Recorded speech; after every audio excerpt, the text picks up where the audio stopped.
നമസ്കാരം. മലയാളി വാർത്തയിലേക്ക് സ്വാഗതം. മന്ത്രി കെ.ബി. ഗണേഷ് കുമാറിന്റെ ഭാര്യയുമായി ബന്ധപ്പെട്ടിട്ടുള്ള കുടുംബ പ്രശ്നത്തിലുപരി ഇപ്പോൾ മന്ത്രിയുടെ ഭാര്യയുടെ കമ്പനിയുമായി ബന്ധപ്പെട്ട് സർക്കാർ നടത്തിയിട്ടുള്ള ചില ഇടപാടുകളുടെ വിവരങ്ങൾ കഴിഞ്ഞ ദിവസം പുറത്തു വന്നിട്ടുണ്ട്.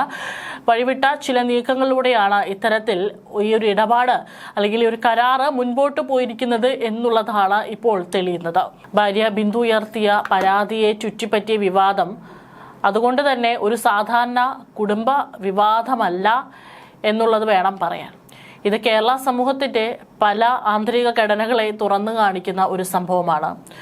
ഇവിടെ ചോദിക്കപ്പെടുന്ന അല്ലെങ്കിൽ ഇവിടെ ഉയർന്നു വരുന്ന ഒരു പ്രശ്നം ഒരു വ്യക്തിയുടെ വ്യക്തി ജീവിതത്തെക്കുറിച്ചല്ല. അധികാരവും അതുപോലെ തന്നെ ഒരു രാഷ്ട്രീയക്കാരൻ എന്ന നിലയിൽ പാലിക്കേണ്ട ജനാധിപത്യ മര്യാദകളൊന്നുമില്ലാതെ ഒരു മന്ത്രി നടത്തിയിട്ടുള്ള അല്ലെങ്കിൽ മന്ത്രിക്കെതിരെയുള്ള ഗുരുതരമായിട്ടുള്ള ആരോപണങ്ങളാണ്. ഒരു പൊതുപ്രവർത്തകന്റെ സ്വകാര്യ ജീവിതം എത്രത്തോളം സ്വകാര്യമാണ് എന്ന ചോദ്യത്തിനൊപ്പം അധികാരവും സാമൂഹ്യ ഉത്തരവാദിത്വവും തമ്മിലുള്ള ബന്ധവും ഇവിടെ ഉയരുന്നുണ്ട്.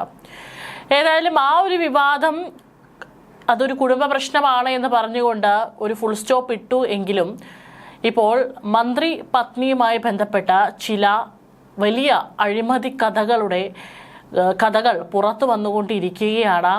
കഴിഞ്ഞ ദിവസമൊക്കെ തന്നെ കേരാഫെഡും മിൽമയും അതുപോലെ തന്നെ മന്ത്രിയുടെ ഭാര്യയുടെ കമ്പനിയുമായി ബന്ധപ്പെട്ട ചില വിവാദങ്ങൾ പുറത്തു വന്നിട്ടുണ്ടായിരുന്നു.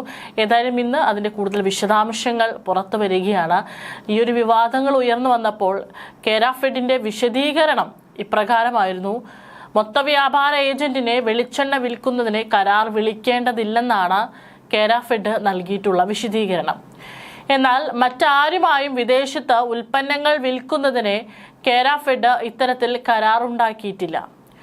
ഭാര്യ ബിന്ദു മേനോന്റെ കമ്പനിക്ക് സർക്കാർ ഓർഡറുകൾ കിട്ടിത്തുടങ്ങിയതും 2023 ഗണേഷ് കുമാർ മന്ത്രി പദത്തിലെത്തിയ ശേഷമെന്നാണ് GST രേഖകൾ വ്യക്തമാക്കുന്നത്. അതായത് 2023 ഗണേഷ് കുമാർ ഗതാഗത മന്ത്രിയായിട്ട് സ്ഥാനമേൽക്കുന്നു. അതിനുശേഷമാണ് ഇത്തരത്തിൽ തൻ്റെ ഭാര്യയുടെ കമ്പനിക്ക് ഈ ടെൻറ്റുകളെല്ലാം തന്നെ ലഭിക്കുന്നത്. 2019 മിഡ് നൈറ്റ് സൺ ഗ്ലോബൽ എന്ന കമ്പനി തുടങ്ങിയതെങ്കിലും കെ.ബി. ഗണേഷ് കുമാർ 2021 തെരഞ്ഞെടുപ്പിൽ മത്സരിക്കുമ്പോൾ സത്യവാങ്മൂലത്തിൽ ഭാര്യയുടെ പേരിലുള്ള ഈ കമ്പനിയുടെ വിവരങ്ങൾ ഉൾപ്പെടുത്തിയിട്ടില്ല. എന്നാൽ ദുബായിൽ അവർക്കുള്ള കമ്പനിയുടെ വിവരങ്ങൾ നൽകിയിട്ടുണ്ട് എന്നാണ് റിപ്പോർട്ടുകൾ. മന്ത്രി പത്നിക്ക് മറ്റു ചില സർക്കാർ വകുപ്പുകളിലും ഇത്തരത്തിൽ കരാറുകൾ ലഭിച്ചെന്നും സൂചനയുണ്ട്. കൃഷി വകുപ്പിനും വിവിധ പദ്ധതികളിൽ ആവശ്യമായ ചെടിച്ചട്ടി നൽകാൻ തയ്യാറാണെന്നും ഇതേ കമ്പനി കത്ത് നൽകിയിരുന്നുവെങ്കിലും അനുകൂല നടപടി ഉണ്ടായിട്ടില്ല. കേരാഫെഡിൽ നിന്നും 2025 ജാനുവരി 3 13,92,000 രൂപയുടെ വെളിച്ചെണ്ണ കമ്പനി വാങ്ങിയതിന്റെ വിവരങ്ങളും GST രേഖകളുണ്ട്. ജനുവരിയിലും മാർച്ചിലുമായി 43,98,000 രൂപ ഇടപാടുകൾ മിൽമയുമായി നടന്നിട്ടുണ്ട്. മത്സര പ്രക്രിയയില്ലാതെ ഒരു കമ്പനിക്ക് ഇങ്ങനെ കരാർ നൽകുന്നത് ക്രമവിരുദ്ധമാണെന്നും ബന്ധപ്പെട്ട വകുപ്പുകളിൽ വിമർശനമുയർന്നിരുന്നു. മന്ത്രിയുടെ കുടുംബാംഗം നടത്തുന്ന കമ്പനിയുമായി കരാർ ഉണ്ടാക്കിയതിലെ അനൌചിത്യത്തെക്കുറിച്ചും വിശദീകരണമില്ല. മന്ത്രി കെ.ബി. ഗണേഷ് കുമാറിന്റെ ഭാര്യ ബിന്ദു മേനോന്റെ കമ്പനിയായ മിഡ് നൈറ്റ് സൺ ഗ്ലോബലിന് സർക്കാർ ഓർഡറുകൾ കിട്ടിത്തുടങ്ങിയത് 2023 ഗണേഷ് കുമാർ മന്ത്രി പദത്തിലെത്തിയ ശേഷമാണെന്നാണ് GST രേഖകൾ വ്യക്തമാക്കുന്നത്. സഹകരണ സ്ഥാപനങ്ങളായ കേരാഫെഡിന്റെയും മിൽമയുടെയും ഉൽപ്പന്നങ്ങൾ വിദേശ വിപണിയിൽ വിൽക്കുന്നതിനുള്ള കരാറാണ് വിജ്ഞാപനമോ താൽപര്യപത്രമോ ഇല്ലാതെ മന്ത്രി പത്നിയുടെ കമ്പനിക്ക് നൽകിയത്. ഗണേഷ് കുമാറിന്റെ കുടപ്പുറക്കുന്നിലെ വീടിന്റെ അഡ്രസ്സിലാണ് ഈ കമ്പനി രജിസ്റ്റർ ചെയ്തിരിക്കുന്നത്. 2019 കമ്പനി തുടങ്ങിയതെങ്കിലും 2021 നിയമസഭാ തെരഞ്ഞെടുപ്പിൽ സത്യവാങ്മൂലത്തിൽ ഈ കമ്പനിയുടെ വിവരം ഗണേഷ് കുമാർ മറച്ചുവെച്ചതായും ആരോപണമുണ്ട്. 2025 ജാനുവരിയിലാണ് നേരത്തെ പറഞ്ഞതുപോലെ 13 ലക്ഷത്തിൽ അധികം രൂപയുടെ വെളിച്ചെണ്ണയാണ് ബിന്ദു മേനോന്റെ കമ്പനി വാങ്ങിയിരിക്കുന്നത്. ജനുവരി മുതൽ മാർച്ച് വരെയുള്ള കാലയളവിൽ 43 ലക്ഷത്തിലധികം രൂപയുടെ ഇടപാടുകൾ മിൽമയുമായി നടത്തിയിട്ടുണ്ട്. സബ്സിഡി നിരക്കിൽ വെളിച്ചെണ്ണ നൽകണമെന്ന കമ്പനിയുടെ ആവശ്യം കേരാഫെഡിൽ തർക്കങ്ങൾക്ക് ഇടയാക്കിയെങ്കിലും ഉന്നതതല സമ്മർദ്ദത്തിനൊടുവിലാണ് 15% കമ്മീഷൻ അനുവദിച്ചുകൊണ്ട് കരാർ ഉറപ്പിക്കുകയായിരുന്നു. മിൽമ ഉൽപ്പന്നങ്ങൾ ന്യൂസിലാൻഡിലും ഓസ്ട്രേലിയയിലും വിൽക്കുന്നതിനുള്ള കരാറും ഇതേ കമ്പനിക്ക് തന്നെയാണ് ലഭിച്ചത്. മാസം കുറഞ്ഞത് 20 ലക്ഷം രൂപയുടെ നെയ്യും 5 ലക്ഷം രൂപയുടെ മറ്റു ഉൽപ്പന്നങ്ങളും എടുക്കണമെന്നാണ് മിൽമയുമായുള്ള കരാർ. കൃഷി വകുപ്പിന് ചെടിച്ചട്ടികൾ നൽകാൻ തയ്യാറാണെന്ന് കാട്ടി ഈ കമ്പനി കത്ത് നൽകിയതായും വിവരമുണ്ട്. കേരാഫെഡ് വെളിച്ചെണ്ണ വാങ്ങി ദുബായിലെ കമ്പനിക്ക് നൽകുന്ന ഇടനിലക്കാരായാണ് മിഡ്നൈറ്റ് സൺ പ്രവർത്തിക്കുന്നത്. അധികാരം ഉപയോഗിച്ച് സ്വന്തം കുടുംബാംഗത്തിന്റെ കമ്പനിക്ക് വഴിവിട്ട രീതിയിൽ സർക്കാർ കരാറുകൾ ഒപ്പിച്ചു നൽകുന്നത് ഗുരുതരമായ സ്വജനപക്ഷപാതമാണെന്ന വിമർശനം ശക്തമാണ്. മത്സര പ്രക്രിയ ഒഴിവാക്കി മന്ത്രി പത്നിയുടെ കമ്പനിയെ തെരഞ്ഞെടുത്തതിൽ അസ്വാഭാവികതയില്ലെന്ന കേരാഫെഡ് അധികൃതരുടെ വിശദീകരണം ദുരൂഹത വർദ്ധിപ്പിക്കുന്നുണ്ട്.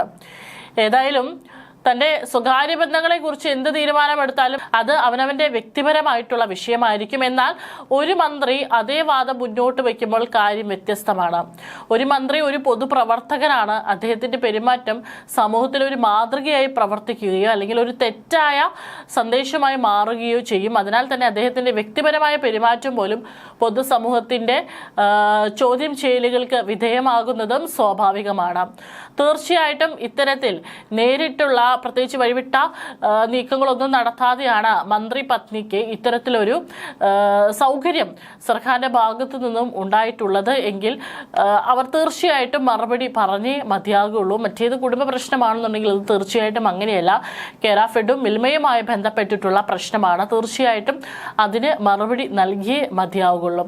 ഏതായാലും ഈ സാഹചര്യത്തിൽ കേരളത്തിലെ രാഷ്ട്രീയത്തിന്റെ പ്രതികരണവും ശ്രദ്ധേയമാണ്. കാരണം എപ്പോഴും സ്ത്രീപക്ഷം, സാമൂഹ്യനീതി, പുരോഗമന രാഷ്ട്രീയം തുടങ്ങിയ ആശയങ്ങൾ രാഷ്ട്രീയ പ്രഭാഷണങ്ങളിൽ നിരന്തരം ഉയർത്തുന്നവരാണ്. എന്നാൽ ഇത്തരം വിവാദങ്ങളിൽ പലപ്പോഴും രാഷ്ട്രീയ പാർട്ടികൾ മൗനം പാലിക്കുന്നു. അധികാരത്തിന്റെ സൗകര്യങ്ങൾ പലപ്പോഴും ധാർമ്മിക നിലപാടുകളെ മറികടക്കുന്നു. കേരളത്തിലെ ഫെമിനിസ്റ്റ് പ്രസ്ഥാനങ്ങൾക്കും ഇവിടെ ഒരു വലിയ ഉത്തരവാദിത്തമുണ്ട്. സ്ത്രീപക്ഷ രാഷ്ട്രീയം അധികാരത്തിന്റെ സൗകര്യങ്ങളോട് ചേർന്ന് മിണ്ടാതിരിക്കുന്നതാകരുത്. അധികാരത്തെ ചോദ്യം ചെയ്യാനുള്ള ധൈര്യം അതിനുണ്ടായിരിക്കണം. തീർച്ചയായിട്ടും ഇവിടെ എന്താണ് സംഭവിച്ചിരിക്കുന്നത് എന്നുള്ളതിൽ സർക്കാരിന്റെ ഭാഗത്തു നിന്നും അതുപോലെ തന്നെ മന്ത്രി ഗണേഷ് കുമാറിന്റെ ഭാഗത്തു നിന്നും ഒരു മറുപടി ഉണ്ടാകുമെന്ന് തന്നെ പ്രതീക്ഷിക്കാം.